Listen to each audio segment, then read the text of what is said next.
Welcome to the 145th Anniversary Lincoln Dinner digital format.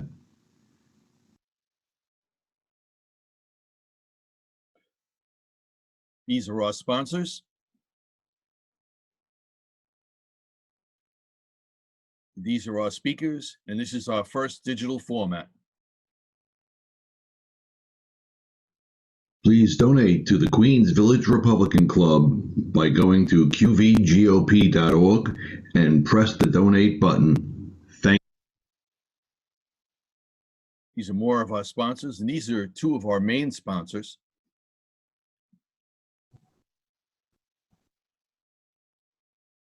This is Phil Orenstein, president of the Queens Village Republican Club, America's oldest Republican.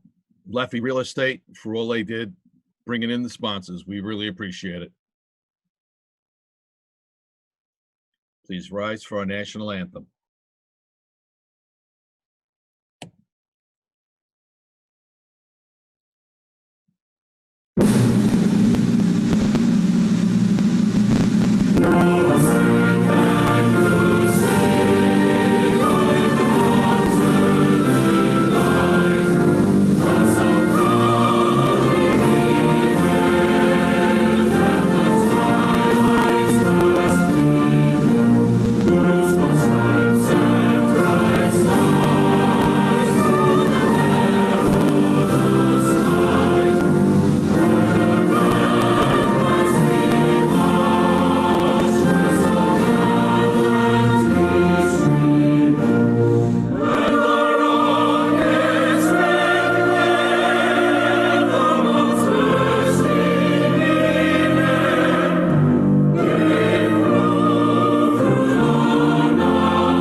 Please donate to the Queens Village Republican Club at qvgop.org and press the donate button. Thank you.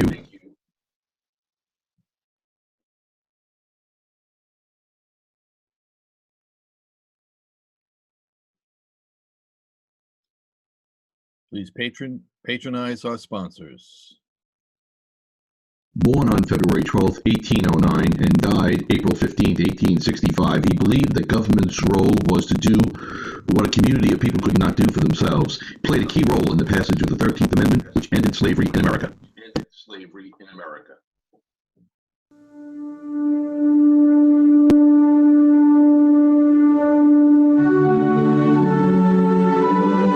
Fourscore and 7 years ago, our fathers brought forth on this continent a new nation, conceived in liberty and dedicated to the proposition that all men are created equal.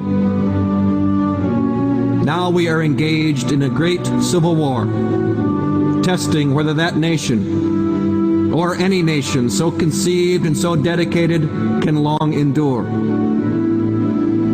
We are met on a great battlefield of that war.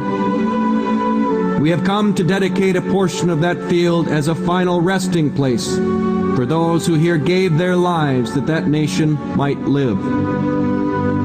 It is altogether fitting and proper that we should do this. But in a larger sense, we cannot dedicate, we cannot consecrate, we cannot hallow this ground. The brave men, living and dead, who struggled here, have consecrated it far above our poor power to add or detract. The world will little note nor long remember what we say here, but it can never forget what they did here. It is for us, the living, rather, to be dedicated here to the unfinished work which they who fought here have thus far so nobly advanced. It is rather for us to be here, dedicated to the great task remaining before us, that from these honored dead we take increased devotion to that cause for which they gave the last full measure of devotion. That we here highly resolve that these dead shall not have died in vain. That this nation, under God, shall have a new birth of freedom. And that government of the people, by the people, for the people, shall not perish from the earth.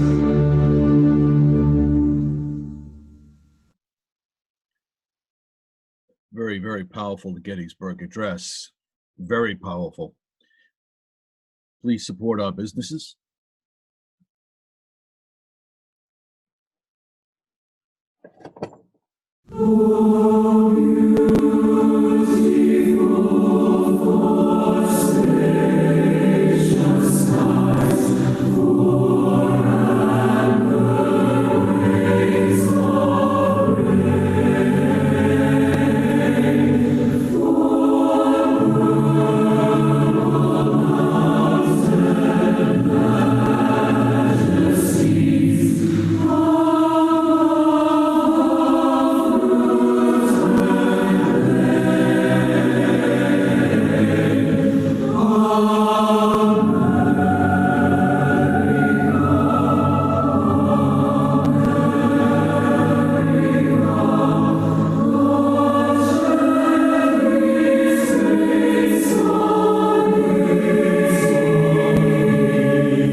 slide is for our Haitian community in New York City.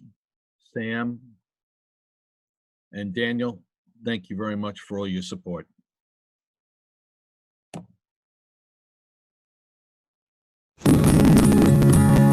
Independence.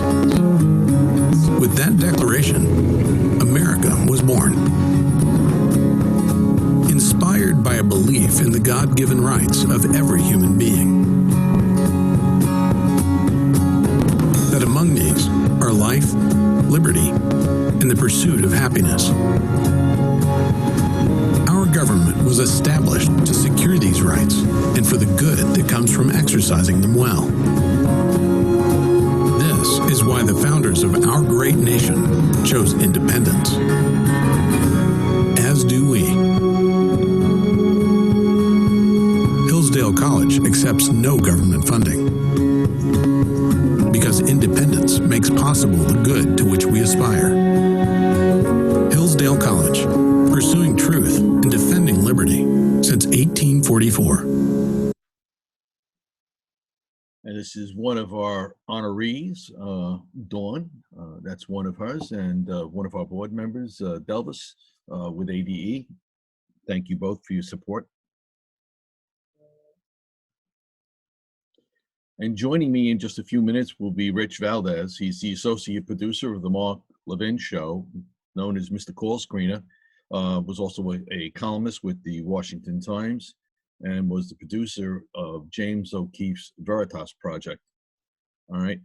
He also hosts a couple of episodes on 77 WABC.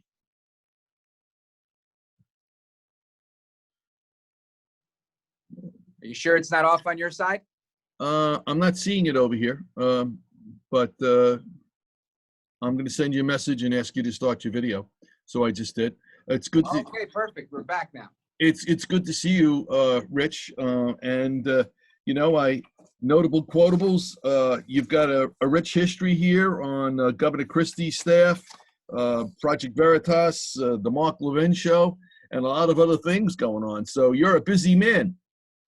I am, but one of the things I'm most proud of is being able to be your MC here today. So thank you, Joe Concannon, and thank you, Phil Orenstein, and of course, the entire board. Yeah, well, you know, we're pulling this a lot together very, very quickly, as I'm sure you're aware. Yeah. And, you know, we're trying to bring value wherever we can. You know, our Republican club was the first club in all of New York City to support our president. You know, as we like to say, number 45. I've got the mug, you know, to prove it, where I drink my tea every day. So it's all good that that's happening. Why don't you just tell us a little about yourself in the time that we have left here? All right, we've got a few minutes to go. Yeah, my pleasure. Well, again, right now I'm at 77 WABC because of this crazy coronavirus madness. They've asked me to do a couple of hours of live coverage and programming. So you guys are obviously going to be together and comparting in this wonderful thing, and that's great. But the rest of New York is going to get to hear the latest on the coronavirus, and it really is my pleasure again to be a part of what you guys are doing, because not only are you guys the oldest Republican club in America and the first Republican club to jump on board with the president, but you guys are really active and leading the charge here in New York City. And you and your members are true, in my opinion, a true national treasure. So I want to thank you and thank your board and thank all of your membership of the Queens Village Republican Party, Queens Village GOP, because without you, there's not a fight going on, right? I always say, without an army, there's no fight. So you guys are the army, and you guys are on the front lines of the fight. Speaking of heroes, Rich, I'm going to ask Phil Orenstein to jump on the video and on the mic for a minute. Because I'm going to share my screen and we're going to go through our awards presentation. Most of it has been pre-recorded, but Phil's going to do the beginning intro for us, and then I'm going to come right back to you. So it'll take us about 5 or 6 minutes, and then we'll come right back to you, Rich, all right? You bet. I'm standing by. All right.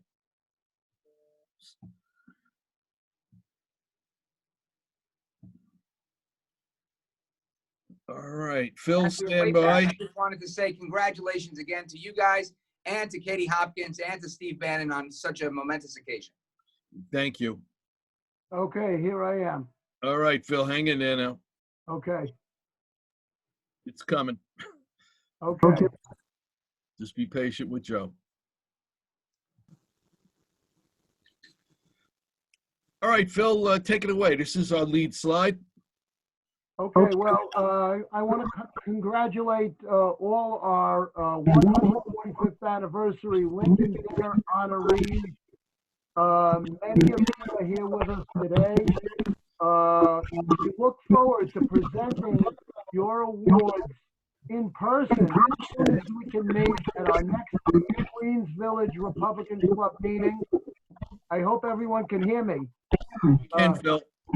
All right, how's the audio and coming through?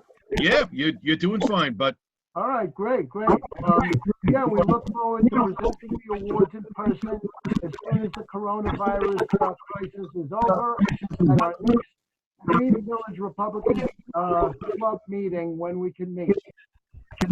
So, all right, Phil, do you want to say a little about Harvey Motor or Rabbi Morton Pomerantz? Just a minute each. oh, okay. Well, we've immortalized our former board member and great advocate of veterans and Republican causes, Rabbi Morton Pomerantz. His name goes into the Veteran of the Year Award, which we present every year. This year we have really great pride in presenting the Veteran of the Year Award to Sergeant Philip Kahn. He has celebrated his 100th year birthday. We'll see him coming up. He has a short video to present. We have the Harvey Motor Lifetime Achievement Award, named after our late, great past president, Harvey Motor, president of the Queens Village Republican Club, who revived a lot of our traditions of our club, including our awesome Lincoln Dinner, which we're having this year digitally here, with everyone. We're celebrating Lifetime Achievement Award Senator Marty Golden this year, who's given a lifetime of distinguished service to New York City as a senator. Before that, as an NYPD officer. As a senator, he sponsored many laws to keep our city safe and prosperous. We love, as you know, we support our police. We love our police, and we love our great Republican senator from Brooklyn, Senator Marty Golden. We give you a shout out. Congratulations on your honors, Senator Golden. As soon as we can meet again, we'll give you your award in person. All right, Phil, thank you. I think the rest of this is videos now, so remute yourself and mute your video as well. All right, thank you, Phil. Okay, will do. Okay.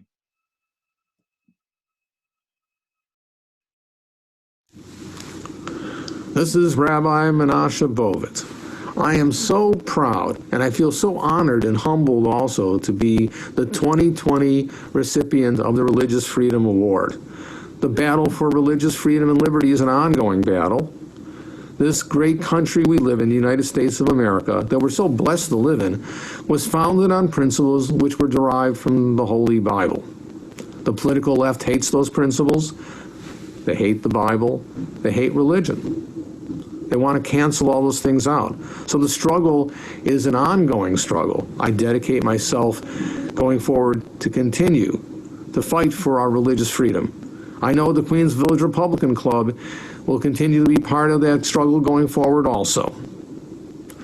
I'd like to share something with you that I think is relevant towards the situation we're dealing with, the fact that we can't meet in person for this year's Lincoln Dinner, which is very unfortunate. It's a great celebration.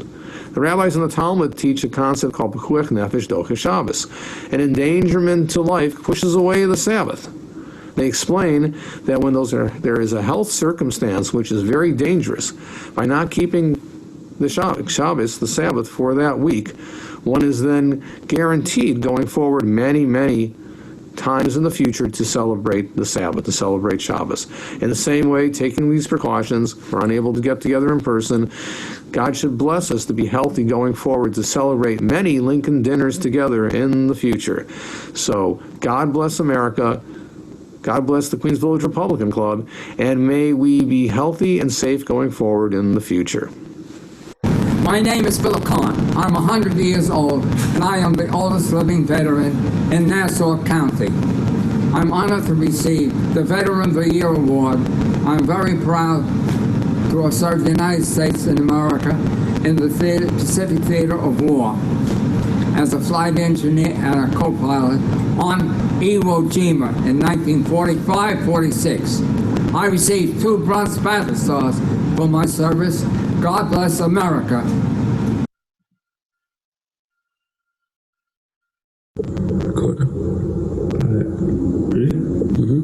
Action. Good afternoon, everyone. My name is Mike Ambrose, owner of the Oasis Cafe in Bayside, New York, where for 34 years we have been serving the people of Queens as well as catering to the Trump family and baking for Trump Tower. I would like to congratulate everyone on the 145th anniversary Lincoln dinner, especially to the President of the United States, Donald Trump, for the success of the country. It's truly an honor to accept this award for Businessman of the Year. I am very happy to be part of this organization, and I am looking forward to see what else we can accomplish together. I know that it's a very tough time for the whole world right now, but I have confidence in our president that we will overcome this. Thank you. God bless America. Thank you to the Queens Village Republican Club for picking me to receive the Sanctity of Human Life Award. This award speaks volumes. Just as President Lincoln, whom this dinner is named after, sought to correct the great error and the act of imposing slavery upon certain human beings because they were denied personhood, so too does the Queens Village Republican Club seek to correct the error and the act of imposing the killing of certain human beings because they are denied personhood. I congratulate the Queens Village Republican Club for their lofty vision of personhood, and I encourage all Republican clubs across the United States to follow suit, because without life, we as Americans cannot secure the blessings of liberty, nor can we claim the pursuit of happiness. God bless you, and God bless America.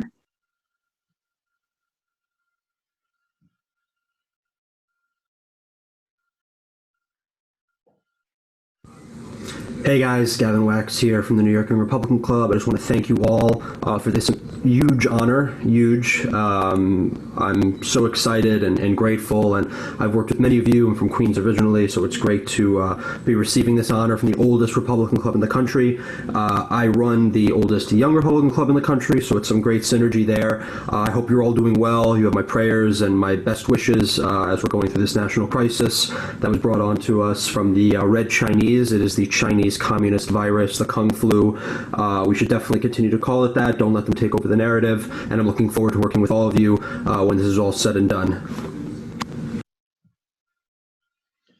Okay, everyone. So that is our awards presentation. What do you think, Rich? Hang on. Unmute. I think it was a fantastic presentation, one that genuinely I think would have made President Lincoln proud, because these are the things that he stood for. He was a uniter, not a divider, and that's exactly what everybody there in Queens Village is doing. Obviously, uniting the country, uniting the state, uniting the city, and of course, uniting all of Queens. Excellent work.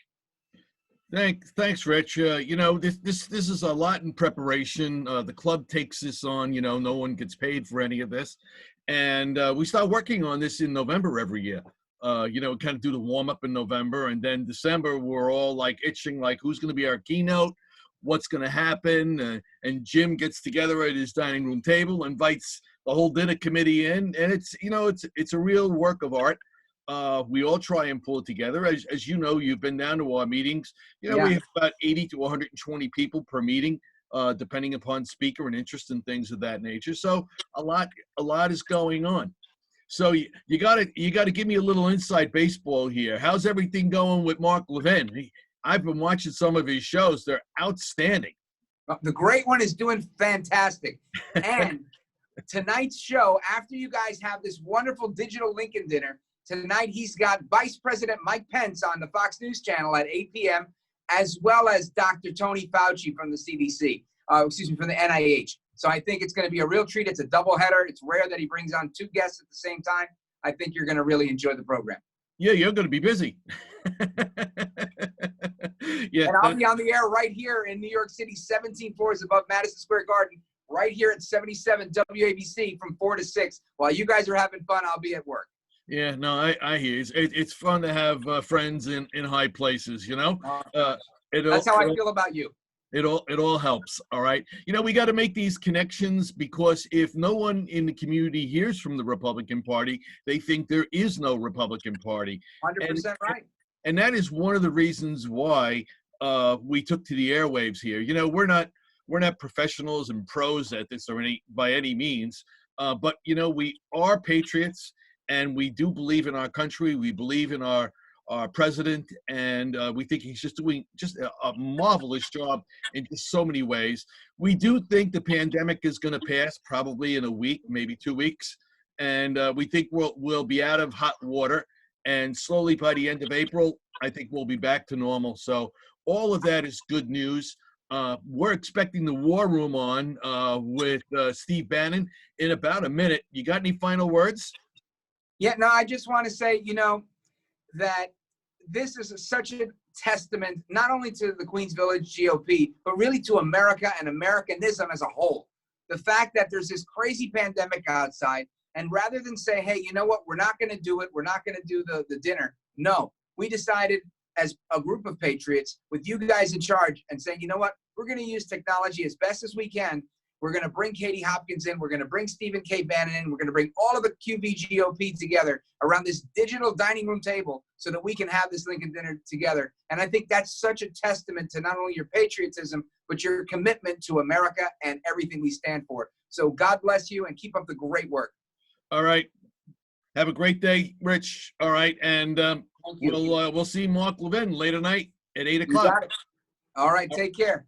All right. We're going to the boardroom, everybody. The War Room, I should say.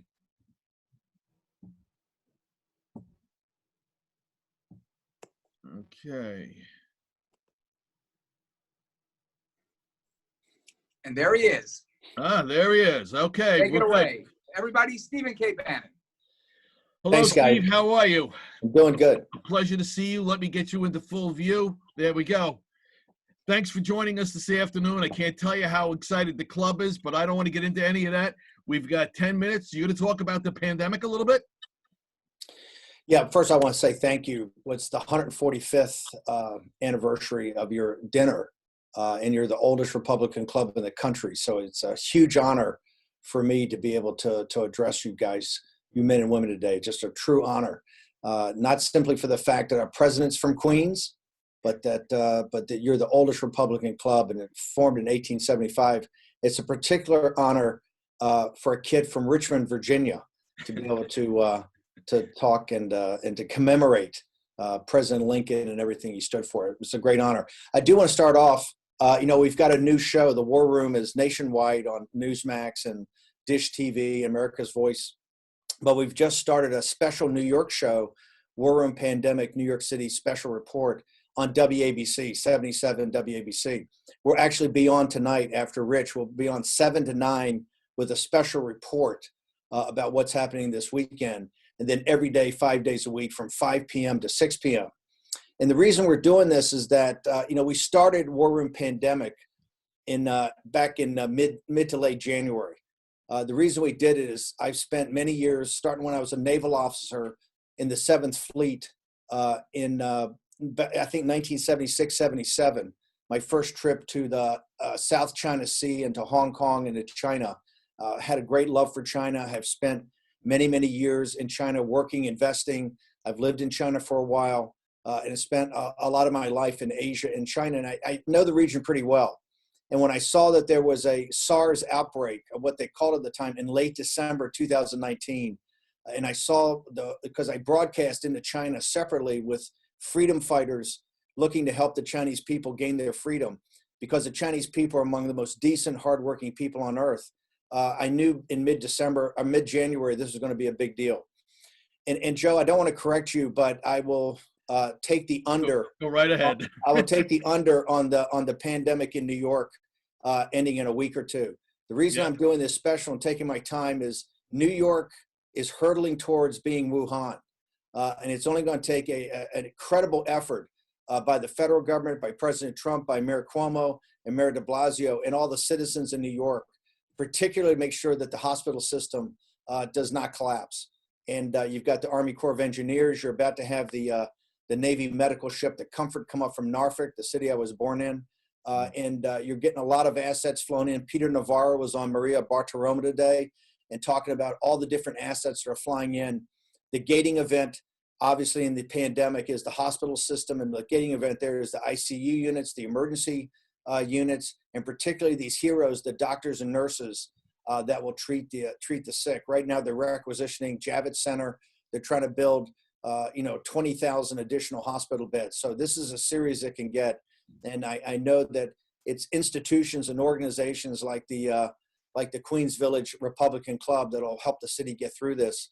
I saw, I think it was Sergeant Khan, I caught his name, a veteran of the greatest generation in Iwo Jima, and it's that kind of fight and that's kind of determination and kind of grit that will get New York City through one of its greatest challenges, if not its greatest challenge. This may be every bit as great or maybe even greater than 9/11. And so it's one of the reasons I was so thankful to be able to talk to you guys. Say, look, I knew that this thing was going to be big because when I saw the Chinese Communist Party shut down the entire province of Hubei back in late January, which is an area the size of France, has 80 million people. And in Wuhan, which is a city that is 40% bigger than New York, they quarantined the entire city and went door to door to check on people to try to break the back of this virus. Now, the CCP, the Chinese Communist Party, if they did not create it, and I don't want to get into that, time will tell and investigations will show whether they did or didn't. What we do know is they knew for a fact, starting in mid-November until mid-January, for 60 days, they knew that this was a problem, okay? And they suppressed the information. And in suppressing that information, they set off essentially a Chernobyl-like environment. And that Chernobyl has now spread throughout the world. It is literally destroying the nation of Italy. And I think Italy is a very good example for us to look. The Italians tried a bunch of half measures. They tried to quarantine some parts of the country. They tried to do a lockdown on Milan, but it was all half-hearted, half measures. And the city today is literally, or the nation today is literally in a meltdown. I think that if Italy keeps on its current trajectory, that the Italian banks will fail in about 10 days, 2 weeks, unless they're bailed out by the European Central Bank and essentially become institutions of the ECB, and that the entire nation's industrial production will basically grind to a halt. They actually announced last night that they're going to try to shut down the entire nation, including its industrial capacity. Wow. Now, I think President Trump has done a pretty extraordinary job. He is a wartime president now. He stepped in and made a tremendous wartime decision in shutting down all traffic from China on the 31st of January. And that was only 8 days after the Chinese Communist Party shut down Wuhan. So within 8 days, Trump stopped air traffic from China and, most importantly, quarantined everybody coming in from China. And that was a very big deal about not spreading this disease. In addition, he shut down all travel from Europe. Europe has kind of become the new China as far as the explosion of this pandemic goes. And now he's called. Now he's called for a national emergency and really brought all the war powers of a president together to fight this. This pandemic is really in three areas. It's a pandemic with a virus, but it's also an economic crisis. That economic crisis is kind of twofold. Part of it is the explosion or implosion, I guess I would say, of our normal economy, particularly the travel economy, hospitality, restaurants, all that, and the drop of aggregate demand, down to will be down 20 or 30%. It's also about the supply chain. And two parts of that. One is the medical supply chain, all the drugs that are made in China, all the medical equipment. One of the problems you're going to have in New York City is called PPE. That's the stuff that protects the doctors and nurses. That's all made in China. The last part is the supply chain itself. The railhead of the supply chain itself is in China also. And so the economic crisis and the pandemic triggered a financial crisis. And now we have a global financial crisis that, quite frankly, is even bigger than 2008. We have really a destruction of value across every asset class, whether it's credits, whether it's bonds, whether it's sovereign debt, and particularly stocks. In the last 3 weeks, $25 trillion have been destroyed in all capital markets throughout the world on equities, public and private. That is greater than the same 3 weeks in the end of October in the Great Depression. And so today on Maria Bartiromo, if you saw it, I argued for President Trump to take it to the next level. I think he's got to shut down the entire nation for at least 2 weeks. We've got to bridge that with, I think, $2 or $3 trillion of cash into the system to make sure every shop owner, every dry cleaner operator, everybody that owns any small business, and particularly people, get cash infusion so they don't miss a paycheck. And then I think he's got to turn the Federal Reserve and the Treasury, combine their balance sheets and start to provide corporate credit so that we can save these large companies. This is one of the greatest challenges that America's ever faced. And you know, right now it's about how do we get through this? If you got to go through hell, how do you get there as quickly as possible, to get through it as quickly as possible? And how do we not destroy the economic engine of the country? How do we not destroy our balance sheet? And how do we not destroy our companies and our workers? And so over the next couple of weeks, I'm here in Capitol Hill in the War Room in what we call now Fort Defiance, which is the old Breitbart Embassy right across the street from the nation's capital. We're going to be here every day broadcasting with our team here and running a website. We're #WarRoomPandemic, and you can go to the warroom.pandemic.org website. So I really want to thank you guys for having us here. And later in the show, I'll answer any questions you have on the pandemic. Great. We've got a number of questions coming up. There's 3 of them. All right, because we wanted to hold everybody back. We didn't want to swamp you. Sure. All right. But if you want to take a break for a minute, we'll go to a quick commercial. I just lost your audio. Hold on a second. Just go all the way through. Don't touch anything. Okay, I'm good. Okay, good. All right. Well, you're good. You want to go on? I'm good. Just you want to give me more? You want to give me the questions on pandemic, or you want me to go to the next topic? No, I want you to go to China because I think that's of particular interest. I think a lot of the people that submitted their questions are wondering about our reliance on China, and you know, is this really opening our eyes? You know, in regards to something you just talked about, the supply chain. It's deeper than the supply chain. We have to have a partners conversation. There's 3 types of war in the modern world. There's information war, there's economic war, and then there's kinetic war. You know, I was part of the 7th Fleet on a destroyer out in the Pacific and South China Sea, Straits of Malacca, back from 76, I think, to 80. I was at sea. Spent time in the Persian Gulf, North Arabian Sea. And that's the kinetic part of the American arsenal. That's our great Defense Department. It's all the great troops, sailors, all the equipment we have. The 2 other types of warfare are information/cyber and economic. We are in a hot war with the Chinese Communist Party. This is not about the Chinese people. The Chinese people are enslaved by the Chinese Communist Party. This is no different than Germany in the 1930s. And this is the CCP are exactly like the Nazis. There's no difference. What they've done to the Uyghurs in East Turkestan, what they've done to the Tibetan Buddhist and the Dalai Lama, what they've done to the underground house Christians. And remember, there's 100 million Christians in China. What they've done to Cardinal Zen in the underground Catholic Church, what they've done to the Falun Gong, they've done organ harvesting. These are gangsters, just like Mussolini was a gangster, just like Hitler's a gangster, just like the military junta in Japan were gangsters. These are gangsters. And one side's going to win this and one side's going to lose this. Okay? We stand for the liberal democracies in the Judeo-Christian West. And I use liberal in the classical sense there. Yeah. Right. But this is the fight of our life. And this pandemic's part of it. And look, I support Senator Cotton in the fact of I have no earthly idea how this virus started. I'm not a conspiracy theory guy. I don't believe in the deep state. There's no deep state. It's up in your face, okay? It's in your grill. It's nothing deep about it. But I also don't believe in any coincidences. Right. The Wuhan P4 lab that was built by the French under everybody's supervision back after the SARS crisis is only a few miles from the wet market. So that all has to be reviewed. That all has to be analyzed and adjudicated in months and days, months, and years to come. What I do know is they absolutely knew about this new SARS virus starting in early December. They put in a force majeure clause into the first part of the trade deal they cut with us in late December.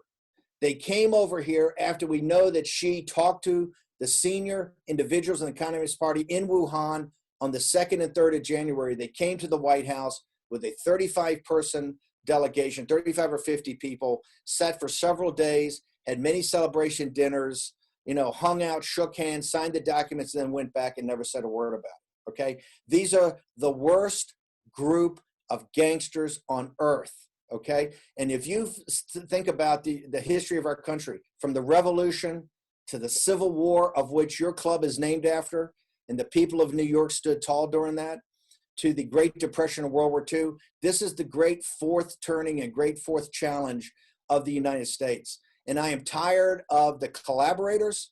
I'm tired of the people that kowtow. I'm tired of the people that support and are the useful idiots of the Chinese Communist Party. Now, President Trump continues to say Xi's his friend, does, because he's trying to be a diplomat and trying to work with these guys, because on the world stage today, you have to do that. That's the moral equivalent of FDR and Churchill working with Stalin. I understand exactly why he's got to do it, and I don't criticize him for that. But fortunately, I am now out of in the White House. I was very proud. I kind of led the China effort. I was the one that started started the whole of government approach to really confront the Chinese Communist Party and to help free the Chinese people. And now you have Mike Pompeo and Mike Pence and Peter Navarro and a fabulous team that every day, Pottinger that takes that up.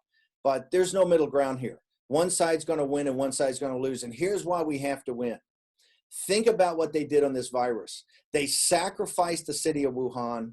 They sacrificed Hubei province, which is the size of France and has 80 million people. Okay, they were prepared to look the other way as it spread throughout the world, and it just shows you the quality and what type of people they are, that they would do that. So the coming days and weeks and months ahead is going to be a full confrontation. We've got many things that we continue to finance them from Wall Street and the City of London. We continue to give them the technology. We both let them steal it or we sell it to them in order to compete against us. And this is going to be, I think, the greatest challenge the country's ever had. Remember, even countries like Germany or the Soviet Union at the top of its game, its economy was smaller than the state of New York. Right. Germany at the top of its game had an economy that was, 25% of what the United States was. Okay. Only in the revolution, when we had to take on the British Empire, have we ever faced long odds like that. And this is a 4,000-year-old society. Xi is nothing more than the last emperor. And we're in for the fight of our lives, because I can tell you what, these people, the Chinese Communist Party, are devious, they're smart, they're tough, they have tons of resources, and they've got useful idiots and collaborators that are on their payroll all over the world. And so I think the great challenge, and that's why it's so great to talk to people that, men and women that started a club around the great spirit of, I think, by far the greatest American president, Abraham Lincoln, because we're going to need all the grit, determination it took to get through the Civil War. We're going to need that to defeat this enemy, and defeat this enemy we must, because if we don't defeat it, they will, just like they've enslaved the Chinese people, they will enslave every nation on earth and all the people of the earth. Well, that brings up a couple of things. I mean, and this is sort of unscripted, but, we were down, Phil and I went down, we saw your presentation, your documentary on China. And that's an eye-opener of itself, and how their 5G campaign is going on throughout the world. And, when you left that room, you were kind of, shaking a little bit, saying, oh my God, this is what these people are trying to do. They're trying to take over the entire world and use the technology as one of the platforms for doing it. So it's very, very interesting. Are you done with that part, No, Steve? just real briefly, let me talk about that. I mean, Yeah, sure. they have, and this is the about the seriousness of the enemy we face, and quite frankly, how up until this crisis, we have not really comported ourselves like a great power, right? Right. To waste the time and resources in Afghanistan, to waste the time and resources in Iraq. You know, I'm proud I was a naval officer. My oldest daughter is a West Point graduate. She served with the 101st Airborne in Iraq. And I think back over the time and years, and she was about to deploy to Afghanistan when she went to Eastern Europe. But I think at the time, in the blood and treasure, the $7 trillion and 10,000 dead, 40,000 casualties that we've basically expended into these endless wars in the Middle East, and we're still not at Afghanistan, when our greatest threat, that we allowed Wall Street and the corporatists and the lobbyists to basically finance our greatest enemy. Remember, people say China is not geographically, has never been expansionist. Well, of the three great geopolitical theories of the 20th century, Mackinder's control the Eurasian landmass, and that's with the mullahs in Iran and in Erdogan, and now Russia. They're trying to control the landmass of Asia. They're trying to use Mahan's strategy to control all the naval choke points. They have naval bases in Djibouti. They're trying to control the Straits of Hormuz and the Straits of Malacca. You have them also with the rim strategy of Speaker. They're trying to force us off of Asia back out to Guam.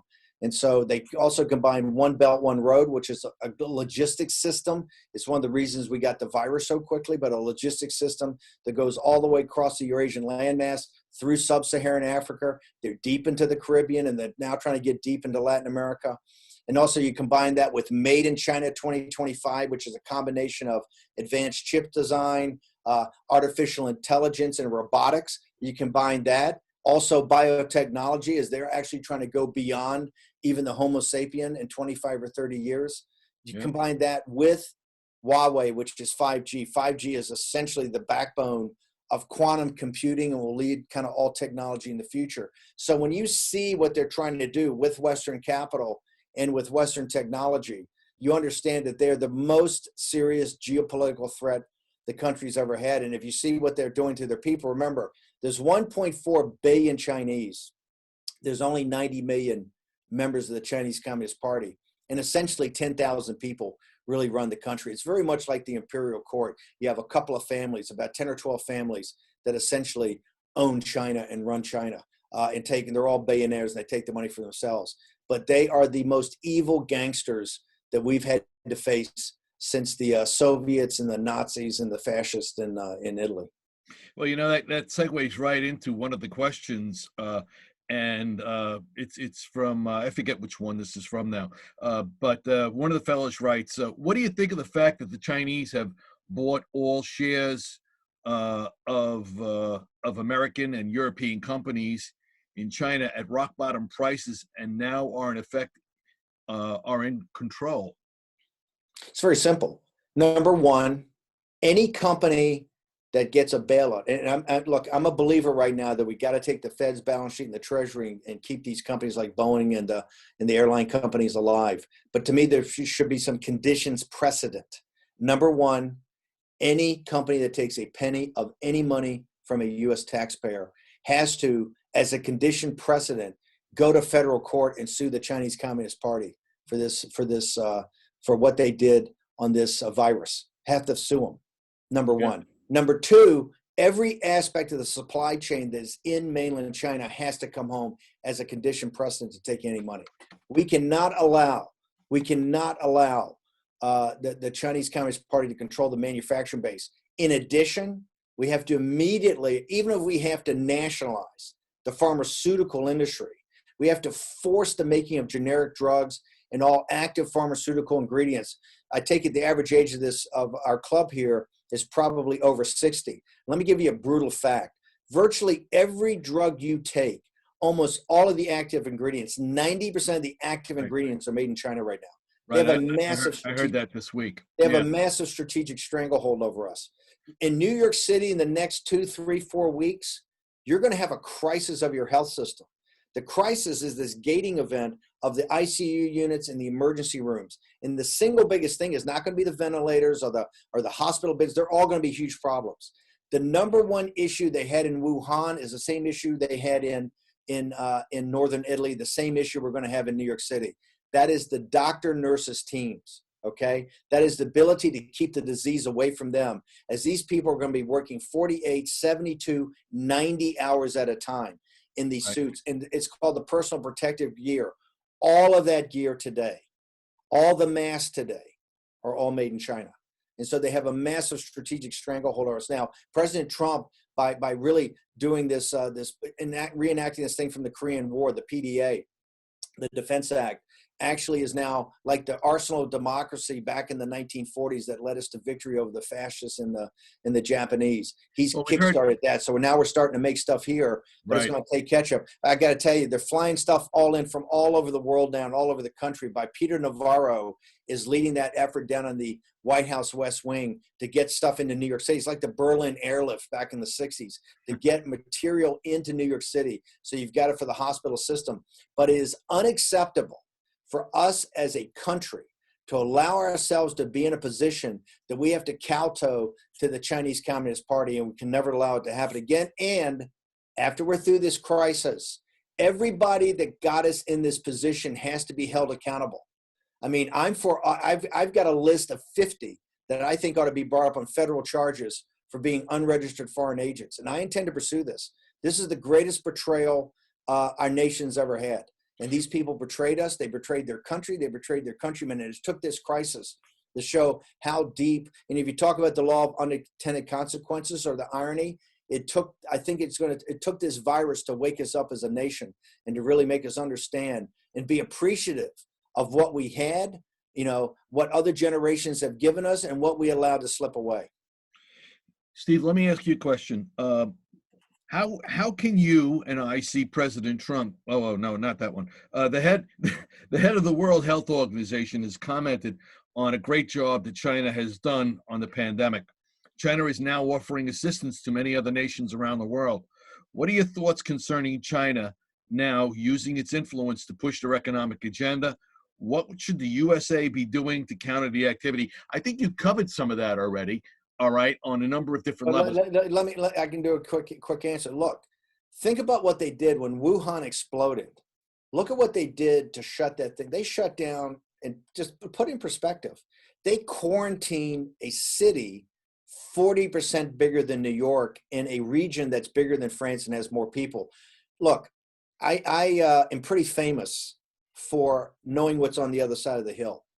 To know populism and nationalism and see the rise of someone like Donald Trump, and everybody mocked him and thought he was a clown, right? I said, no, that's the guy. Now he's going to lead us and win the presidency. He's going to lead a turnaround and a renaissance of this nation. When everybody laughed in my face, when all the conservative guys and even brother Mark Levin, who used to get on me all the time, and I love Mark Levin, he's a brilliant guy, but he was one of the biggest never Trumpers at first, okay? Yeah, all those guys ridiculed me and laughed at me, and Bannon, what are you? This guy's a clown. He's a promoter. And I said, no. This is the agenda, and it's not the Austrian School of Economics. That's one of the reasons we got in this jam. Okay, to believe these bizarre ideologies. Look at what in Ubey. I said at the time in early January, this is going to be one of the most important historical events in world history because of the size and scale of it. Think of what they are as an enemy. They quarantine. You're going to see in the next couple of weeks how tough it is to quarantine New York City. And trust me, it is not going to be easy. Okay. Oh, no. I have a history in New York City. I'm a retired police captain. I know what's going on in New York City. And not only that, but I did a lot of emergency management work in New York City. So I'm up on exactly what you're talking about. There's no chasing people out of the park. New York City has the finest emergency management in the world. In the Western democracies, and with the finest in the world, you're going to see how tough it is in a city that has has all the vibrancy, right, of an immigrant population, all the vibrancy that New York City has. Well, in China, they did it. These are bad hombres, but they roll and they roll hard. Okay, right now they're putting it in our face, and we, to a degree, deserve to have it put in our face. Okay, they're in Europe right now, which essentially they caused. Okay, they're in Europe handing out trinkets and handing out cash, and now they're saying the U.S. Army did this and the CIA did this. We're in the fight of our life. And here's what I want to tell people. No whining and no tears, okay? We're the United States of America. If you look at the people that came before us, you look at the people that built this club, you look at the people that fought in New York in the Civil War, right? We've come through a lot of tough times, but I'm tired of all the whining, and I'm really tired of the whining on the right. We got to stop whining. We got to stop sucking our thumbs. We got to man up here and understand we've got the greatest challenge I think this country's ever faced, not just with this pandemic, because guess what? The economy we're going to be left with at the end of this, and that's why I said to Dan Marie, I think we got to go hard and shatter this thing and get through it. If you're going to go through hell, go through quick, okay? But the economy we have on the other side is going to be very tough to pull out of this. We can do it. It's going to be tough. At the same time, we have the greatest existential threat the nation's ever had that's all over the world trying to destroy us because they realize if we're destroyed, they will absolutely dominate the world. Yeah, they'll own the field. I know. You know, one of the fellows had mentioned something about whether or not this is an actual biological attack with an economic agenda behind it. And that the China, the PLA, whether they actually have the vaccines on hand, they're just not giving them out. Thoughts? Listen, I know there's a little conspiracy stuff out there. Well, no, look, I'm not a conspiracy theory guy, but I don't believe in coincidences. Here's what I think. I think that you mentioned the WHO, which essentially China owns and controls, and the head of WHO, who's part of the Maoist party, I think of Somalia or Eritrea, one or the other, Eritrea, is a complete joke and a clown. Okay, he named this thing a pandemic a week ago. He's basically forced to, I think when he hit the 100 country mark, he's a complete cow-towing clown. But now he's all over the world as a useful idiot for them. Right. This is what the situation we've gotten ourselves into. We've let them control a lot of these organizations and operations, but that's why it's incumbent upon us to counter it. Now, as far as being a biological weapon, I don't know, but here's what I do know. I support what Senator Cotton, I would ask all of you to support Senator Cotton. What Senator Cotton's saying, hey, all we need is full access by the WHO and the CDC and the Army Biological Research Lab at Fort Detrick into Wuhan to see what exactly went on. So it's incumbent upon the Chinese Communist Party to get us all the information. I don't know if it was a weapon or not. I don't know if it's a vaccine they're working on that slipped out. I don't know if some guy sold, a research monkey to the wet market. I don't know. What I do know is they suppressed the information that they had. That's all I need to know. Now, if it was a weapon or they're working on a weapon and they got a very dicey track record in this area, we've got to get the information and find that out. But let's pray tonight. When you go home and pray tonight, let's pray it's not a weapon. Because if it was anything that was weaponized, there is no vaccine. Okay? It's almost impossible to get vaccines for these if they try to create a weapon. And I know that from talking to the top guys at Fort Detrick. So let's pray that it was natural, and let's pray that sometime we find either therapeutics or a vaccine. But, people should understand something. There's no vaccine for SARS after 17 years. There's no vaccine for MERS after, 10 years? There's no vaccine for HIV, for AIDS. It's almost impossible to come up with vaccines for these. So I wouldn't wait around for the vaccine. So, Lincoln and Trump, both nationalist, comments? Okay, first off, President Lincoln was the greatest nationalist. We had all the presidents of the 19th century that built the American system, was what it's called, which had high tariffs, really built our manufacturing base from Alexander Hamilton to many of the founders, to people like Andrew Jackson, but particularly Lincoln. One of the things I always like to talk about Lincoln, at the same time he fought a brutal civil war. He passed the Transcontinental Railroad Act, he passed the Homestead Act, and he passed the Land Grant University Act. So he had the universities for the deplorables, he had the land that the deplorables could get for free as long as they worked it, and he had the Transcontinental Railroad that united us coast to coast because he understood we were going to be a continental power. He understood manifest destiny. And as a young man, before I went to Harvard and to Georgetown, and before I went in the Navy, I graduated from a land grant university. I went to an engineering school in the South. In Virginia. And so I understand the power of the land grant universities to let the deplorables who really can't afford to go to the fancy schools, to let them get a good education. So President Lincoln was, I think, our greatest nationalist. President Trump's a nationalist. There's nothing wrong with being a nationalist. It means you believe in the United States of America and you believe in our citizens. Remember, nationalism is anybody, it doesn't matter what your ethnicity is, what your color is, what your religion is, what your gender is. It doesn't matter your sexual preference. None of that matters.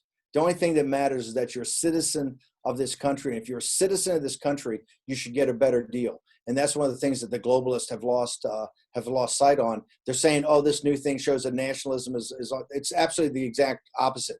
In Europe today, they're understanding why you have to have borders. The French, the Germans, the Swiss, all of them understanding why you have to have strong borders and why your country needs strong borders and a strong national identity. Okay, there's nothing wrong with that. That's a positive thing. And I think one of the positive things that's going to come out of this is people are going to understand we need strong borders and really focus on our citizens. I like the fact that if you watch CNBC, they had a hedge fund guy named Bill, I think his name's Ackman, last week that gave this talk. He was one of Obama's biggest supporters. He's one of the biggest progressive Democrats there are and one of the biggest donors. And the first thing out of his mouth when he's talking, he says, we have to close the southern border.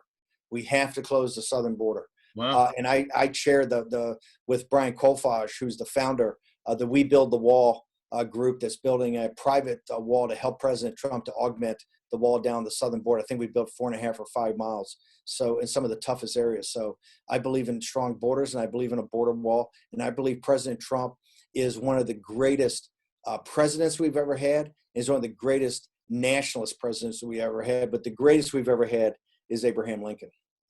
All right, Steve, thank you very much. You spent a significant amount of time with us. We appreciate it. Any closing remarks for our club members who are building, we're this little red dot in a sea of blue over here. Any words of encouragement to our crew? Listen, you guys have a incredible legacy to kind of continue on and to live up to. But that's why I realize many, many times, I'm sure you feel like you're overwhelmed with the media and everything like that. But I would just, I would say that it's upon your shoulders. Look, let's cut to the chase. For President Trump to be reelected and for us to win, it comes down to the deplorables. It comes down to working class and middle class people that have just been fed up with the fact that the way the system works, that the elites have dialed people out of economic, kind of their share of the economic pie and their ability to kind of live lives of freedom. And they've really sold us out to many, many international organizations and international capital and all that.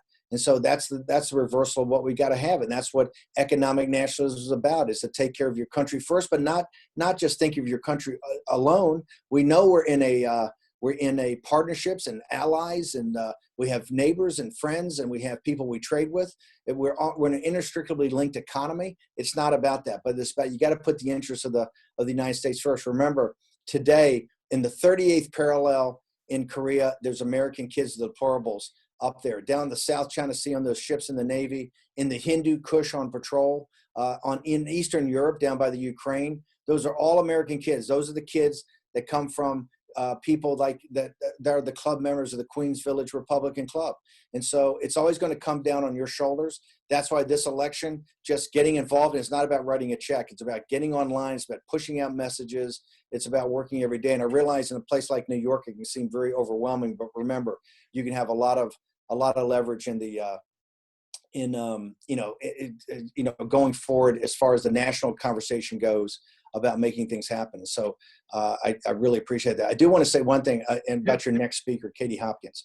I believe in freedom of speech, and I believe in everybody speaking. And I think Katie is one of the most brilliant people around, and she's a real fire breather. As you guys know, I love fire breathers.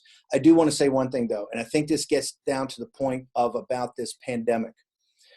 And there's an article in the Jerusalem Post today. There's an Israeli doctor who's volunteered to go to Italy. He's in Italy as a volunteer, I think, working in these emergency rooms to help save these people. And he made the comment that because of the disastrous collapse of the Italian medical system, and the reason is because they didn't plan ahead and they didn't think through the ICUs and they don't have the protective gear, so many of the doctors have died. It's one of the reasons this Israeli doctor has volunteered to go up there. He made a comment to one of the reporters that the administrators are actually making decisions now. They're so far gone and they're so far behind that people over 60 years old are not getting treatment, that those over 60 will just die. Remember, this entire fight in this pandemic, one of the central things, they say young people don't get it. That's not true. You're seeing young people get it, particularly in the United States now. But this is about life. You just gave an award, the Right to Life Award. That's the beginning of it. But remember, one of the most important things we have is our elderly. Those are the ones that unbroken chain. Look at Sergeant Khan that opened up this great event today. What, 100 years old, but served at Iwo Jima, one of the toughest, greatest battles in American history. And to be here today and to share that, I mean, it's on the shoulders of guys like Sergeant Khan that we exist. And we have to honor that. Remember, in the United States, it's our elders that kind of have led the way. They've coached us in baseball. They built the churches. They were there for us the entire time. We cannot, the Judeo-Christian West doesn't mean anything if we let that go. If we just let that go, then we're just secular humanists. And trust me, this civilization and this culture will collapse. The one thing about Katie, I've always had a problem with this. A lot of times, and look, reasonable people can disagree. I think she denigrates sometimes immigrants. I think she denigrates the people coming up in Europe.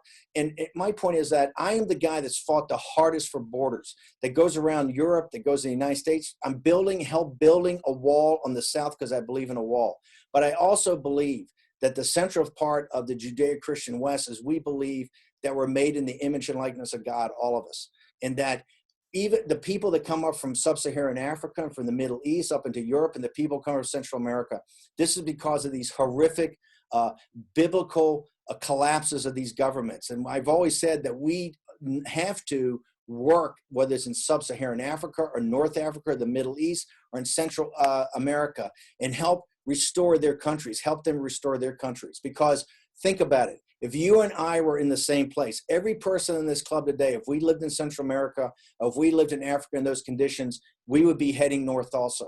And so I don't denigrate any of those people or anything they stand for, right? I think it's wrong. I think it's wrong that Turkey does it. I think it's wrong that the nations of Europe don't defend themselves, but it's not the individual's fault. It's the fault of the system of Brussels, or the fault of Washington, D.C., of the elitists who don't care about allowing to destroy countries like Hungary and countries like Greece, or states like Texas or Arizona or New Mexico, and American citizens. So I wanted to make that clear today. I think Katie should talk.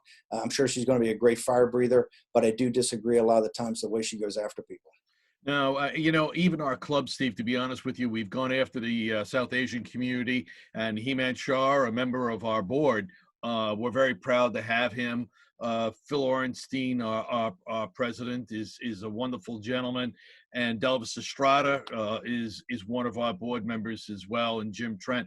We all believe that we have a great Haitian community through Sam Benoit and a few of the people that come into our board. We have a whole Georgian, the Republic of Georgian community, from our area. So we have spent probably the last 5 to 10 years really bringing in all these different communities. So what you're saying is not unfamiliar with the people of this club. We're just so happy you could spend the time with us today. And let me say one last thing before I go about that. Yeah. I have talked to groups like yours to go to the dinner. And by the way, when we get past this pandemic, I want to come and do this in person. I have talked at hundreds and hundreds of gatherings like this throughout the world, whether it's in Asia, whether it's in Latin America, whether it's in all throughout the United States. And here's what I've seen. There's a common, the little guy, the good householder is basically all the same everywhere you go in the world, no matter their race, their ethnicity. They're hardworking people that care about their families. And here's what they want. They want to be left alone. They want to be left alone to do it their way. And that's why I think this club is so important. And I'm so proud to have come and talk today. But you have kindred spirits in every nationality, in every place in the globe. And don't think you're alone. You're not alone. In fact, it's the vast majority of the people of the world share your values and share your beliefs, that they want to just focus on their families, work hard, get ahead, and have a fair shot at life and a fair shot at the economy. Thanks for defining that for us, Steve. Have a great day, and we look forward to reconnecting with you sometime after this is all done. Thanks, brother. Thanks, guys. All right. Take care, sir. All right, everybody. So we're going to take a little break there. We hope that you all enjoyed that. And we're going to bring Katie Hopkins up next, but we're going to take just a short break here for a minute. And as they say on some of these shows, a profit center time out. All right, let me see. Okay, let's try this one.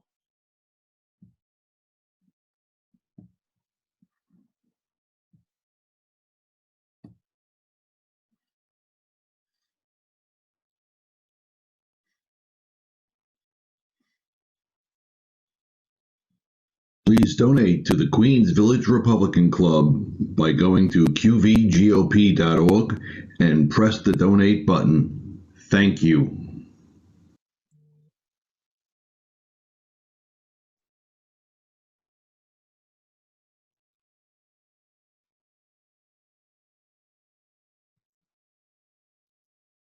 The New York Yankees and the New York Blood Center have teamed up to save lives in our area. Did you know that someone needs blood every 2 seconds? With your help, we can ensure that patients in our area have the blood they need to survive. Giving blood is easy and only takes an hour. One donation can save up to 3 lives. A clutch hit for someone in need. And you get free cookies. Call the number below or visit the website to join this life-saving team. The New York Yankees and the New York Blood Center encourage everyone to be champions and give blood.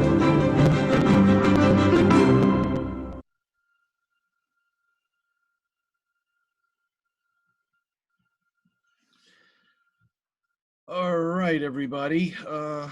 That was very good. Let me stop that and bring this back. I need to find Katie.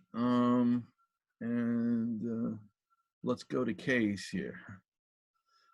Okay.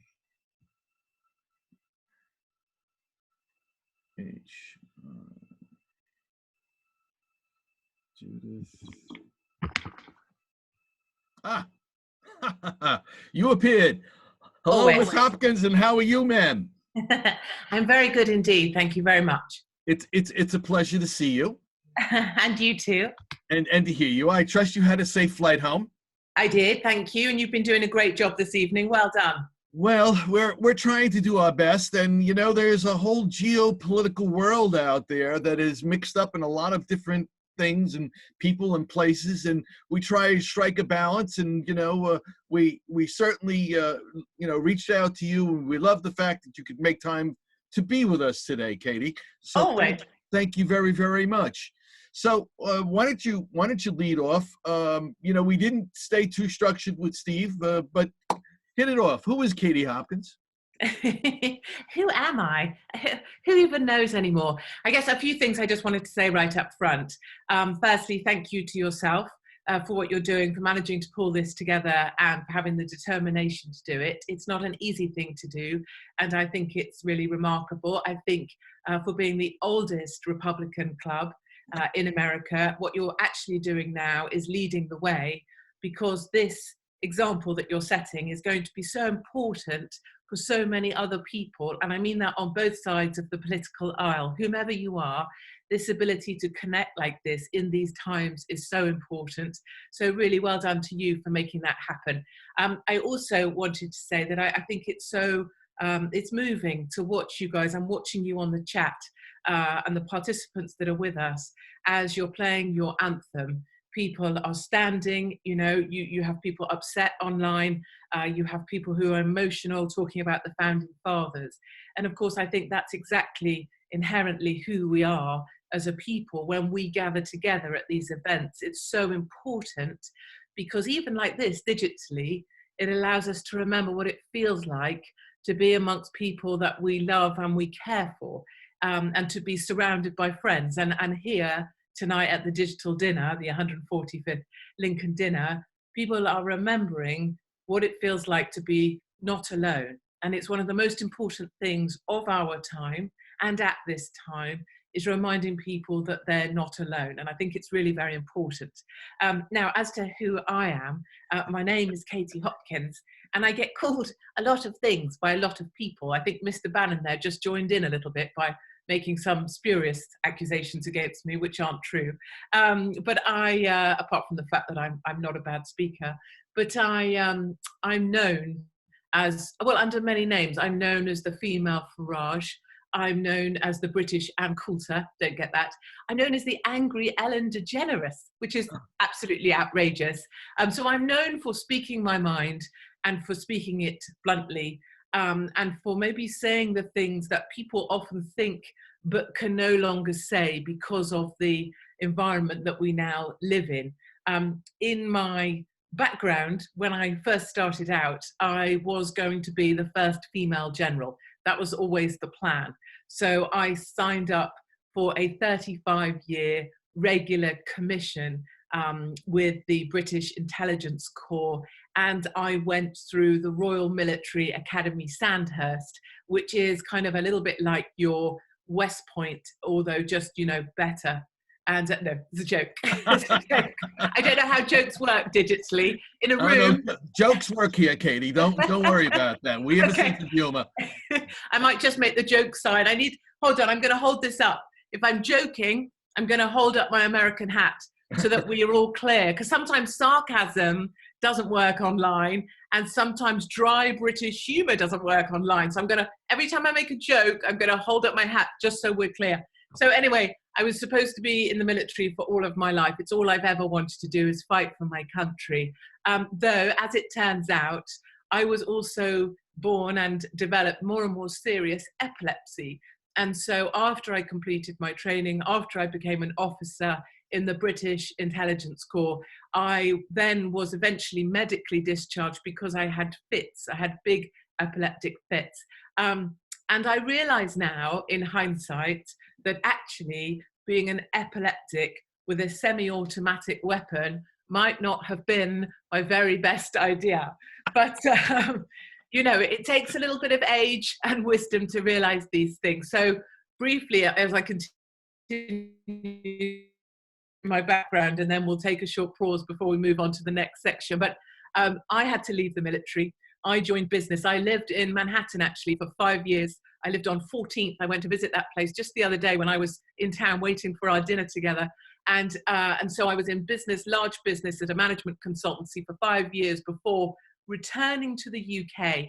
And, you know, in the States, I had watched this brilliant program called The Apprentice. And I had loved the guy that ran it, like this huge, red-headed firebrand, and the job was great and the tasks were tough. And I thought, you know what I'm going to do? I'm going to change up my life and I'm going to go on The British Apprentice. So I applied to be on The Apprentice. I was on The British Apprentice. And there's a couple things people should know about The British Apprentice. And number one, it is nothing like The American Apprentice. It is half the show. It is half as good in every regard. Number two, The British Apprentice does not have Donald J. Trump. The British Apprentice has a very short man who is actually this height, which I would call nipple height, which is not a good height to be. And that gentleman is the gentleman that I got to the end of The British Apprentice. I was offered the job, and I told him that, frankly, I didn't want his job because I really can't be employed by a short person. And I left the show. And because of that, I became known. And then I became known for having strong opinions, very conservative opinions. And then I had my own radio show, my own newspaper column. I kind of became one of those known faces in the UK.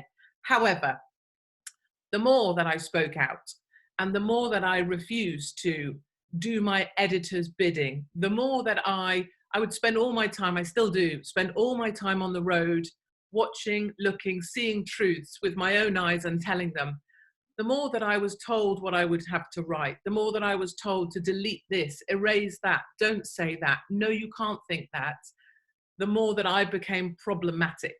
And in time, because I suppose I am defiantly a strong, white, Christian, conservative, married mother of 3 young children under 15 and a proud nationalist, and I will stand up and shout that any day of the week.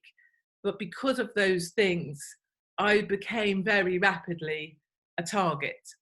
And I appreciate Mr. Bannon speaks from his perspective in the States, but I can say categorically the US is a very different place and a place of freedom compared to the country in which I live still.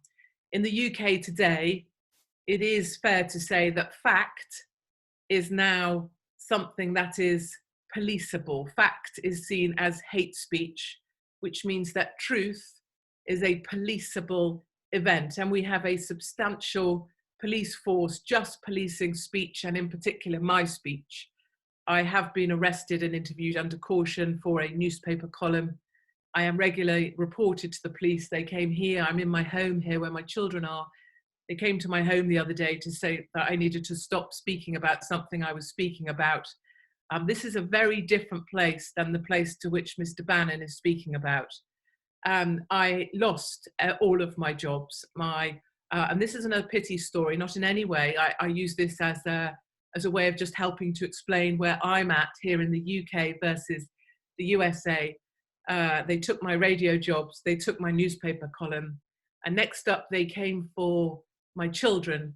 They ring social services, like a welfare services here, and report me as being an unfit mother. And bear in mind that if you're a conservative with my views here in the UK, you cannot adopt children.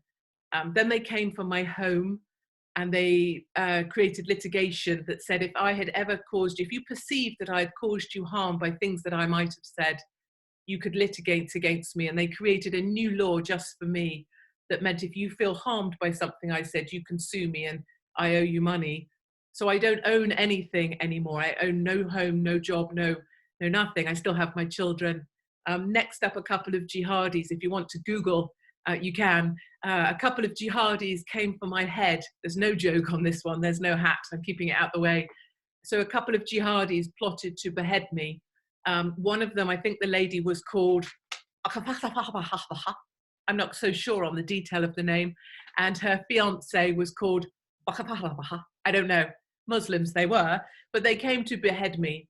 And they were unsuccessful, and now they have been put in prison. And after that, having taken my jobs, tried for my kids, taken my home, come for my head, the British government commissioned a play, the posters are online as well if it's helpful, called The Assassination of Katie Hopkins. And those billboards went up around the country. So I guess in a very similar way to maybe Tommy Robinson or myself, we become targets. And the lesson for British people is do not become like Katie. Do not speak out. Do not say what you believe. Keep your head down or we will come for it. So as I sit here today in my home in the UK, I'm starting by saying a little of who I am in order that I can take you now, when we have a short moment, into my next section, which I'd much like to talk about, which I believe is the three great adversaries that we face together. And so I'll take your lead, Joe, whether you want to carry straight on with that or whether you want a slight break before moving. No, I find your background is increasingly dramatic and very interesting. And I dare say that a lot of people here in the U.S. Probably do not vision the UK, since we have such a close kinship with our countries, that they think those sorts of things may happen. But it's out of the horse's mouth here, no pun intended. But you're telling us your experience and your life, and that is in of itself a very, very compelling story.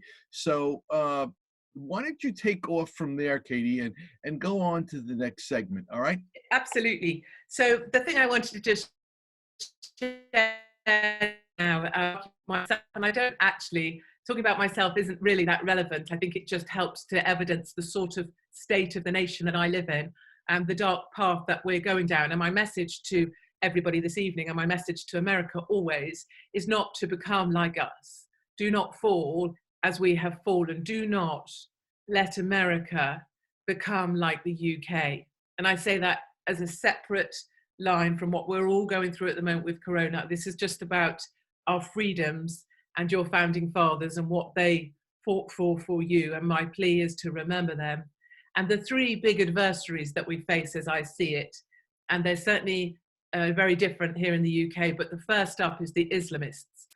And the reason I say that my country is so different to yours is that I am very rapidly a minority in my own country. So by 2035, which we know is only 15 years away, Muslim births outnumber births to all other. So Muslim births outnumber all other births in 15 years' time. And by 2040, the Muslim population of the UK is a majority Muslim population. That's the majority. As it stands today, I am a minority in London, in Bradford, in Luton, in Leicester, in Newcastle, in Birmingham. I could continue the list. These are all cities, large cities, which all have Muslim mayors, and the power, political power, is wielded in the hands of the Islamists and the Muslim population. It is not that all Muslims are bad. Clearly, I am not saying that. I do not denigrate minorities. However, there comes a point when you are a minority in your own country with people who do not wish to assimilate, but wish to live separately according to Sharia and their own religion, that it becomes an intolerable place to live. And the truth of my country is that people are leaving. The truth of my country is that my Jewish friends, on the night of the election on the 12th of December, the mothers often of the family had their bags packed by the front door in case of a Jeremy Corbyn socialist Democrat government. They had their bags packed by the front door. And we all know the last time in history when that happened. It is happening again. My Jewish friends are on the move to Israel, and friends like, families like mine, Christian, conservative, whatever you are, it doesn't matter. We are looking increasingly eastwards towards Poland and towards Hungary as a place to which we might run when that time comes. Wow. So the big threat that we face here, and it's one that can't be talked about, which is why you won't have heard about it a great deal, is that we are rapidly being outnumbered. And unfortunately, the voice that you hear out of the UK is very often Sadiq Khan, the Muslim mayor of London. And as you will appreciate, very much like in America, New York and California try to speak for America. And there's a whole world of Rust Belt America that I love that is not spoken for by California or New York. We are not spoken for by London. You know, I say to my American friends, to you guys, I live in a great little place called the rest of the UK. The UK is made up of two places, London and the rest of the UK. And us in the rest of the UK, you know, we support Boris, we supported Brexit, and certainly we support Trump. And we are the ones who are looking at a new place to live. The second threat, there's three, that we face, I believe, in America and the UK, are the feminists. I think the feminist wave, and there a little bit more levity in all of this, so run with me on this, but we have to lift things sometimes. Feminists, the first wave of feminists were bad enough. I was in DC for Trump's inauguration, and I remember all those ridiculous women, many of you will remember them, parading, you know, protesting the inauguration of Trump. And it turned out, listening to them on the subway, they were all in DC because they bought their tickets because they were told that Hillary Clinton was going to win and they didn't want to waste their money. That's why they were in DC that day, because they didn't want to waste that money. You remember them with their silly little hats on, with their little pussy hats, as they called them, utterly vulgar, disgusting women. They're the same. There's a real big overlap, you know, between the disgusting feminists and the climate change people, aren't there? We just had some protests here with the climate change, you know, women, and they all decided to take their tops off. No reason. Many of my gentleman friends were like, why is it they're just not the good-looking ones? Why can't some of the good-looking ones be the protesters? Why have we got to have the ugly ones? But I think we had that first wave feminists, you know, the ones protesting Trump, the ones with the ridiculous signs saying, save the polar bears, or not my president, or I'm a pussy marcher. Well, you know, get over yourselves, women. You're not strong, you're not attractive, go home. And I think what's worse is this second wave feminists, because they are the really dangerous ones. They're the ones that believe men can be women, can be women, can be men, and men can compete in sports as a female if they want.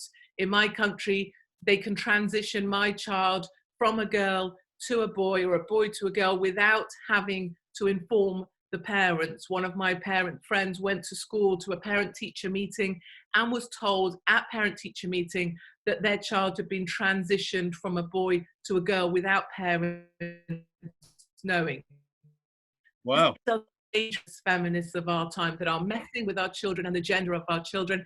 You know, even in Trafalgar Square in the heart of London, we have, you know, when you have the man crossing, we have the little green man that tells you when to cross. They've replaced that. It's not a man anymore. It's the universal gender sign that we now have up in Trafalgar Square. We were trying to cross the road. My children said to me, does it mean we can cross or not? And And I was like, I don't know, darling. The little green man appears to be a bit confused today. And I say to my kids, listen, you know, I'm a libertarian at heart. Be whatever you want to be. Think you're whoever you want to be. You can believe you're a unicorn if you want to. Frankly, you know, do what you want. However, remember that I'm the one that's going to be writing the will. So I'm like a libertarian capitalist, if you like. So I think feminists are the second danger that we face.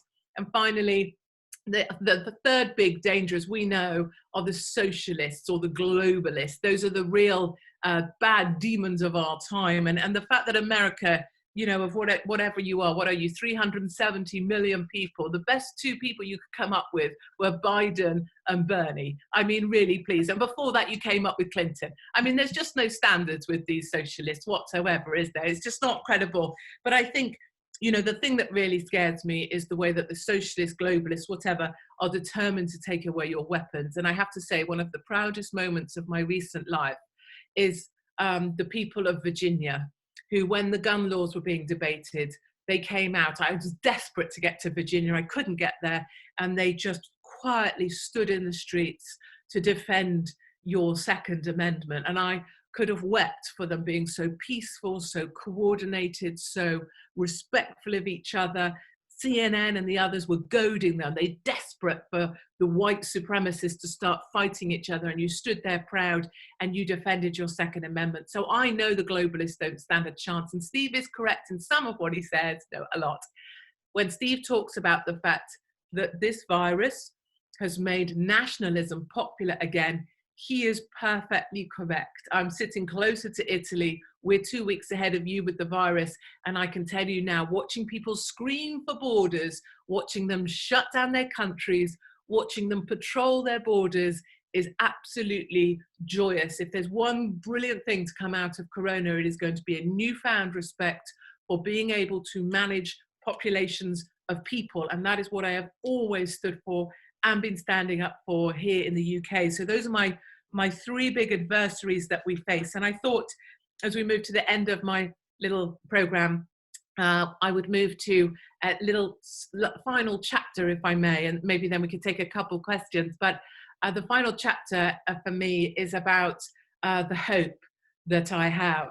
So despite having explained to you the attacks and people are out to harm me or kill me or remove me, whatever, and I don't mind about that. I believe personally, having been cured now of my epilepsy, that I'm on extra time already, and I'm grateful for every day. And I live entirely without fear because I believe we're here for a reason. And I know that the reason that we're all here tonight is this is meant to be as well. To me, conservative, Republicans, people who love their family, we are all spiders on this invisible spider's web. And I can feel it now, like we can't sit together, but look at us, we're connected. If I pull this little thread here through my computer, you feel it. And we're all on this together. I know it. And I'm 100% committed for the rest of my days, whether they be long or short, to making us see that there is so much hope. So first thing I need to say is that we now have Boris Johnson. And on the 12th of December, those brilliant Brits who came out and voted for Brexit, 17.4 million people who endured 4 years of being told they got the wrong answer, just as Americans are enduring being told you got the wrong answer with Trump, whether it's Russia or collusion or whatever they're throwing at you next, the craziness, being told you got the wrong answer and you are still resolute that you did the right thing. That is Brexit Britain. And Brexit Britain voted for Boris Johnson. And I just want to say quickly, and there is a slight bit of this, hold on, this is going on, is that Boris Johnson is fabulous. He is the British Trump. Boris Johnson is, he's incredibly good looking, can't see properly. He's had so many girlfriends. I mean, I know this is a by the by, but he is devastatingly attractive. Last time I was with Boris, I asked him if he would consider marrying me. Husbands. I call my current husband, I call him my current husband just to keep him on his tippy toes. But Boris Johnson is a very attractive man, and he's had so many girlfriends. He's almost had as many girlfriends as Clinton, and I'm talking Hillary. No, and but the important thing is that Boris and Trump together will be like Reagan and Thatcher again. These are the years that are going to matter. Reagan and Thatcher, if they both had haircuts, hairdressers with special educational needs. But they are going to be a beautiful partnership and a really strong one as well. Boris has been fantastic during this time of Corona, and he's very clear about the fact that we are now out of the EU and that we are a sovereign nation and we are a proud island. And I heard Steve kind of doom-mongering about how we don't produce anything anymore. I'm telling you now, the Americans, the Brits, we can heel turn if we need to and produce stuff. One of our guys who produces hoovers, what do you call them in America? Vacuum cleaners? What do you hoover your floor with? Vacuum cleaners? I don't know. However you hoover your floor, we call them hoovers. You call them vacuums. I don't know. Yeah. They've turned the factory around, and now they are manufacturing ventilators, just like that, on the turn of a heel, from vacuums to ventilators. That's what America is going to do. Do not buy into all of the doom-mongering, because you are a creative nation. So the second thing I want to say, apart from the fact Boris is brilliant, is number two, that we owe you a thank you. And the reason I want to be at your dinner, and I'm here, is that I need to thank 64 million Americans. I always promise to cuddle and kiss everybody, so this is me doing that. Thank you, thank you, thank you. You don't know what you've done for us, but I can tell you from the bottom of my heart, it's quite emotional, that without you, we wouldn't have the hope that we have. And we need you, and you have given us hope. And for all the Brexiteers here in the UK, you've really made a difference to us. So to 64 million Americans and to Donald Trump, thank you so much, because you have helped get us through 4 dark years. I know we're going to get through this.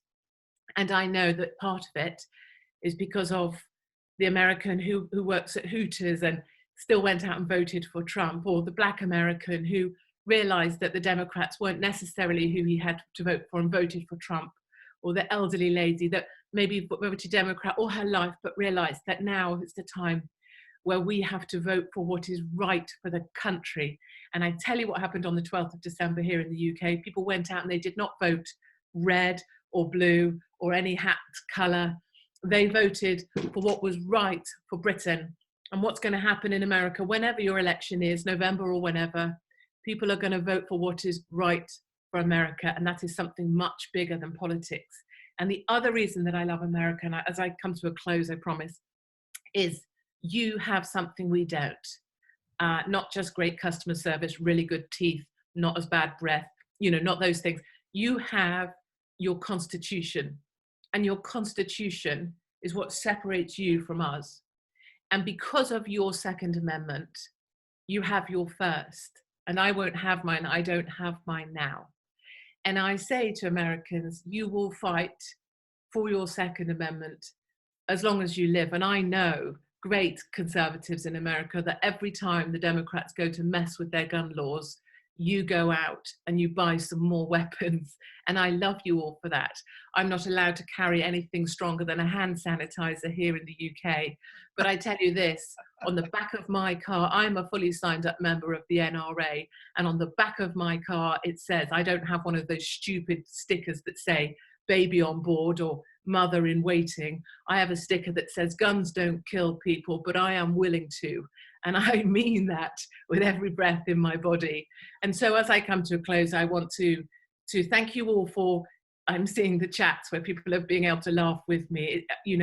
I know that as the world gets more mad, the thing we need to do more is laugh as well. And sense of humor is something that we are all blessed with. And I really enjoy laughing with you. So I want to thank you for having me. I want to thank you for having a cry and a laugh with me. And I want to say to you all that, history will not, will judge us. And we will not be judged by the Islamists. We will not be judged by the feminists. And we will not be judged by the globalists or the socialists. We'll be judged by history. And history will show that we are on the side of the right. So God bless you. God bless you all at the oldest Republican club. And thank you very much for having me to speak at your digital dinner. Well, we're not letting you go that fast, Kate. All right, so we've got a question from you for you. Since every restaurant, bar, and entertainment venue and all non-essential businesses throughout most of the country have been shut down, how do American patriots and citizens of the free world confront this challenge so that our economy doesn't collapse? Yeah, absolutely. And it's one of the testing things we have right now. What I would observe about this corona time, to the time of corona, is that it's very easy to be negative. It is a very easy thing, and the media are demonstrating this perfectly, the mainstream. And the commentators people doom and gloom is very easy. It's easy to spoon feed that. It's a lot of views, a lot of clicks. We have it here. My parents, sadly, who are 72 and 74, are being fed pictures of coffins. The Italians had 600 deaths the other day. And so there was the film of the coffins being moved by the military to the mass crematorium. And I understand that. But what I also know is behind that, there are truths. So the reason that Italy is the heart of the epidemic in the UK, in the EU, is because when the workers left Wuhan from the Lunar New Year celebrations, the main garment factory fashion capital is the north of Italy. So the Wuhan basically lifted up and came to the north of Italy. That's why there is so much of the virus there. And that's not that interesting. It's more difficult to tell. But my point is, there is some rationality behind what's going on in some regard. So the other side about the not doom-mongering is, I think, for our own health and well-being, and I say this to lots of people out there, is please, please, please, every day take 60 minutes. And I'm no, health guru. I'm no let's all feel better person. As we can tell, I'm kind of bold and brash.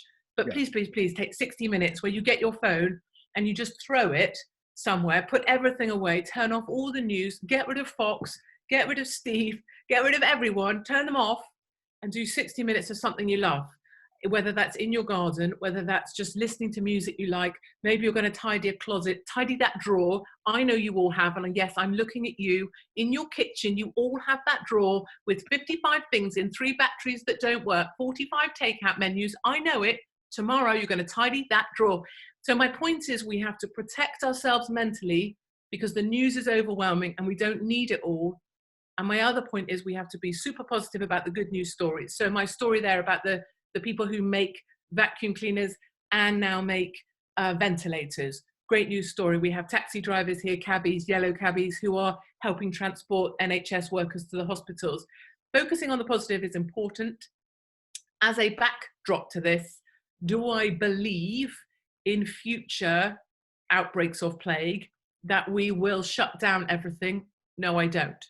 Do I believe that in future we need to find ways of separating the vulnerable and protecting the vulnerable and allowing our economy to maintain itself? Yes, I do. And the one thing I can say for certain is that the businesses who have stepped up at this time are the ones who are so deserving of our custom the minute we can get our economies back and going again. And so really that's my little part, is to try and be positive on my Twitter feed. Anybody come and join me there. I've been promoting our dinner like a crazy thing. So I'm capital K, capital T, Hopkins. It's one of the only outlets I have now in the UK that I've been removed from public live. But do follow my Twitter and do protect your own sanity, because honestly, just listening to the news cycle has the potential to send many of us, off the edge of a cliff at the moment. All right. Well, Kate, I think you hit the ball out of the park, as we say here in America. You did an excellent job. We hope this isn't the last time we're going to hear from either you or Steve, all right, because we need to hear from people across the pond, as well as people who have a national and international view of what is going on around the world.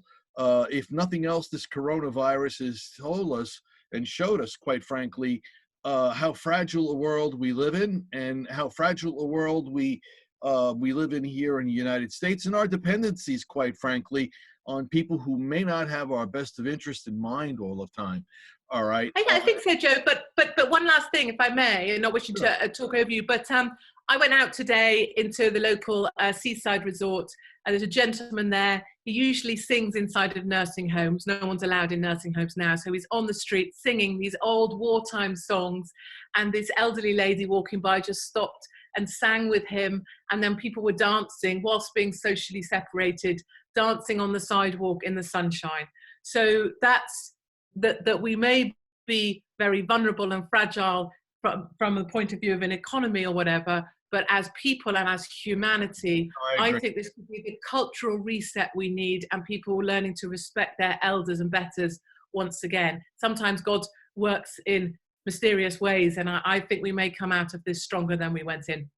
I think you're right. Godspeed, Katie Hopkins, and thank you for being with us today. Thank you for having me. All right, Kate, take care now.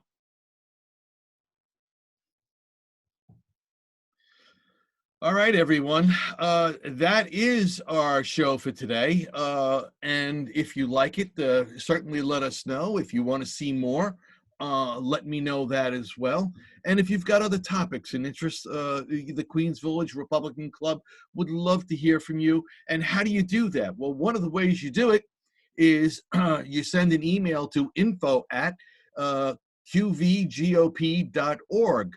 All right. And if you send that email in and provide suggestions, maybe speakers that we're not aware of or hasn't come to our attention, we'll certainly take you up on that as we plan out the rest of our year and certainly the next month or so.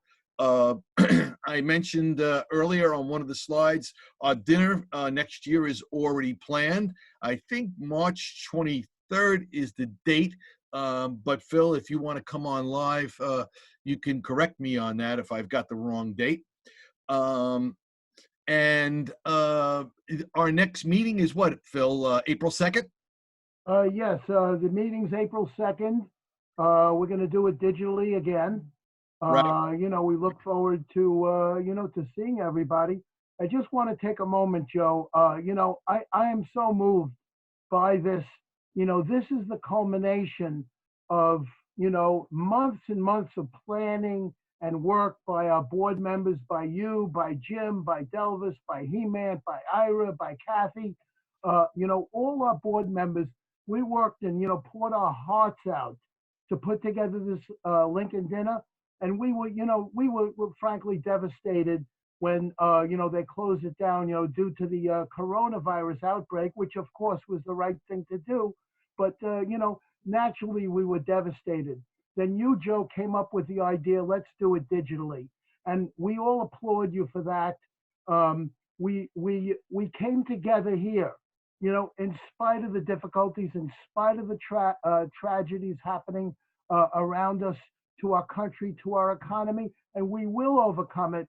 I want to say thank you to Katie. We love you, Katie. I want to say thank you for Steve, you know, to Steve Bannon, and we'll take you up on your promise. We'll bring you, both you and Katie, to come again live to our club and all our great honorees. I want to say thank you. God bless you. We love you. Let's continue to work together. Take Katie and Steve's advice, and let's grow from this experience. God bless you. God bless America. Well, I think one of the things that we were trying to do here, Phil, is make sure that our residents out in the Rockaways now understand that this is an effective medium, which they can put you know, their events on. Our Whitestone Club and other clubs that are opening up across the borough, because they hear our voice. As I said to Steve, maybe Katie as well, you know, if people don't hear from the Republican Party, then they don't think there is a Republican Party here in New York City. But that is not the case, as you and I very well know. We live in New York State, folks. It has 62 counties, and 54 of them are rock red. All right. The southern counties here in the 5 boroughs of New York is where we have pockets of Republicans, and you're hearing from one of them right now, the Queens Village Republican Club, and we proudly hold that banner up, and we hope that each of you will get more involved in our club.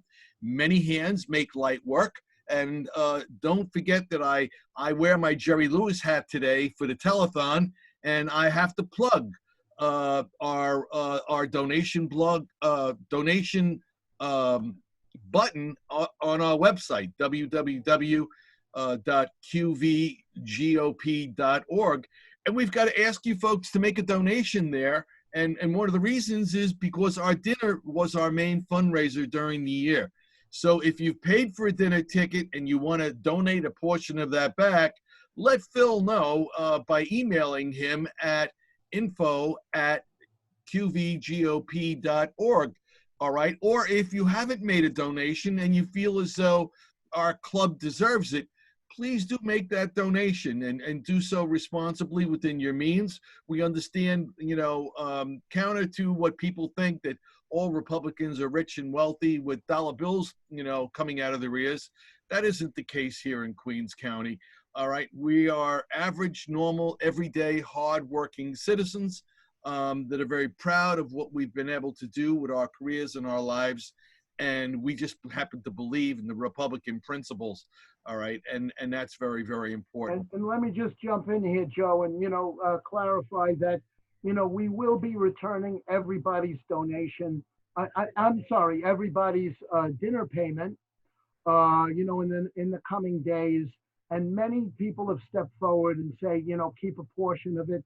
Some people went overboard and made great donations. I want to say thank you to Simon Zeisman. Thank you to Jeff Omer. Thank you to many other people who donated during the program. We really appreciate the support for the work of the Queens Village Republican Club. Right now we're holding the torch for our nation, as our great friend, Colonel Allen West has told us at a past Lincoln dinner when he was keynote speaker. We appreciate everyone's support, and we have to unite even stronger than before, fight together. Please support our club, qvgop.org. And, thank you for being here today. And if you came to us other than Evite or info@qvgop.org, send an email to Phil at info@qvgop.org, and we'll add you to our mailing list. You have to give us permission to do that, by the way. All right, the anti-spam laws prohibit us from just putting people on our mailing list. So send us an email, folks. And if you like hearing it, there'll be more of it. April 2nd, Phil, is our next meeting. April 2nd is the meeting, and, we'll be meeting together to plan it, another online session, and hopefully we'll hook up with our speaker, who is going to speak about the National Electoral College. And there's a movement to shut it down throughout the nation now. His name is Trent England. He was going to come in from Oklahoma to speak at our club, but now he could do it from the comfort of his home. So we'll be putting all that together. Right. And just so everybody knows, our meeting will happen at the same time. It'll happen 7:30 at night.